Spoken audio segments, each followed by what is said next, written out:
Aquele que entrou aqui agora, papai, precisando de ti, papai, invocando o teu santo nome, ó Senhor Jesus, ó Senhor Jesus, ó Senhor Jesus, ó Senhor Jesus, toca, Senhor, que eu estou bom, Pai, manifesta o teu poder, Senhor, nesse momento, para que esse povo possa glorificar teu santo nome, para que esse povo possa crescer e exaltar o santo nome do meu Deus Todo-Poderoso.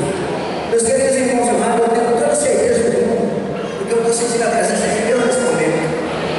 Eu tenho toda a certeza que cada um de vocês já recebeu nesse momento uma bênção e uma vitória do nosso Deus Todo-Poderoso. Em nome do nosso Deus, Papai, é que eu falo para cada um de vocês com toda convicção e com toda certeza.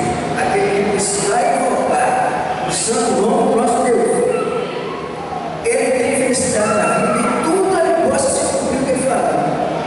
Ele fala na palavra dele, tudo que ele falou se cumpra. Se ele falou, se ele te prometeu uma coisa, se ele te prometeu